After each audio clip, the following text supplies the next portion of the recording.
Hey guys, Ariza here from Perth Canine Craft, also trading as Ubuntu support. Today we're going to be talking about public places and transport in the PAT because I really want to share with you guys what I've learned when I went to Brisbane to do the PAT, but I got assessed on doing a PAT. Anyway, it doesn't matter. So, public places and public transport. Now, let's have a quick chat about that. Just check my notes. Now, what they will be looking for is a dog that shows no excessive sniffing, drooling, excitability, or soliciting food or attention. Now, here's the thing. Most of us who work with animals, we do realize that they do these things. And the reason for that is it's essential to allow a dog to check out their environment to see whether or not they are safe, because that's part of my system for a dog's hierarchy of needs. And after they've, and just like you really, they'll be relaxed enough to work. So if I grabbed you and shoved you in South Africa, you know, the very first thing that you're probably going to do is you're going to be checking around to see if you're safe before you kind of worry where you're on your way to. That's just the first hurdle to overcome when you're focused on surviving. And sniffing is a part of this. And I think the dog's brain, they have about a third of their brain is actually used for sniffing, so it's quite a big part, but don't quote me on that.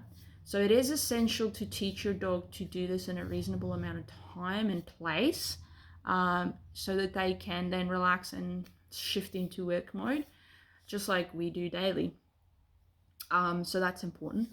The second thing there is your dog in a position where, again, they're not a nuisance or a hazard in public, as I mentioned in previous videos. So for example, if you're at a cafe, is your dog under the table? Is your dog under your chair? You know, not laying in the middle of pathways where people actually have to, step over them and that. So this means that you have to be aware of your surroundings and the ever-changing position of, people. I find this actually to be a great grounding technique. I myself have PTSD, and learning how to use my senses to stay within the presence while I'm training the dog so I can adapt to context is actually really, really helpful. And it made a massive difference in my path to rehabilitation. Anyway, the third thing is your dog's not allowed to use public furniture for seating. Okay, you can't use, like if you're on an airplane or a train or in the movies or in a restaurant, your dog's not allowed on the seats. It's a health concern, regardless whether or not you allow your dog at home to be on the furniture. And even if your dog's in pristine health, that's just the way the cookie crumbles, guys. So if your dog jumps onto the seat, that can be a problem. I would suggest even smaller breeds. I suppose you could potentially have your smaller breed on your lap, but again, I wouldn't take that risk. I would teach my dogs to be under on the ground, chilling out of the way.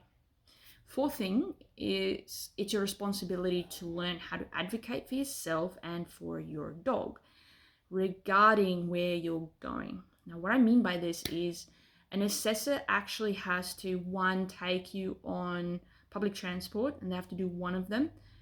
They have a list there. And then two, they also have to take it to a public place, and there's also a list there, and they have to do some things. Your job's to make sure that if there's a particular public transport you don't use because of medical conditions or psychological conditions, or your dog wasn't trained to go on there, whatever the assessor chooses, you need to advocate. In fact, for myself, I'd probably be more respectful. Like, I would have a lot more respect for someone who actually advocates for it.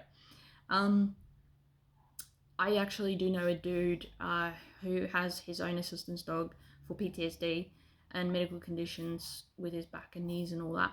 And he can't use the bus because it's just way too painful with jolting.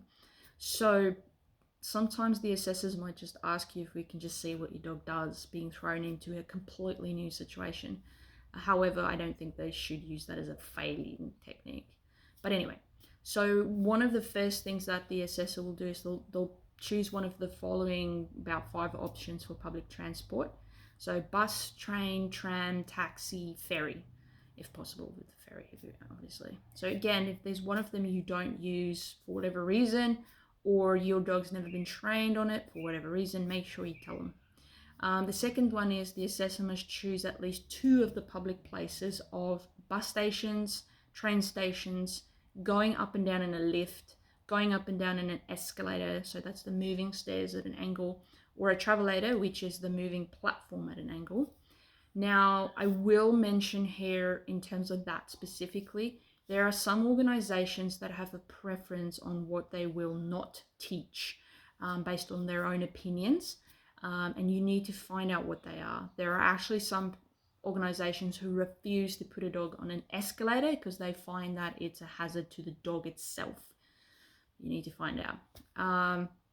The last point that the guys will be looking for on public transport and in public places is can your dog maintain a sit or a drop position for at least 5 minutes? And then they'll actually get what happens when a member of the public approaches you. So that could be any member of the public. That they can be big, small, different genders, ages, various fashion styles, you name it. And they want to see that your dog can actually maintain that position, and that they're not going to get fearful or anxious, and 2, that they don't get overexcited. So that's something you need to work on. So anyway, that's all I have to say about that. So I look forward to sharing the next video on next Tuesday. Like, share, and comment if you find this helpful, especially with people who don't have assistance dogs, so we can get some education out there. Here's a challenge: the more likes, comments, and shares I get, the more motivated I am to make some more content videos for you. And if you have some questions, pop them down below in the comments, and I'll see if I can find some time to answer them on some videos. Anyway, so enjoy the rest of your week, and check you next week.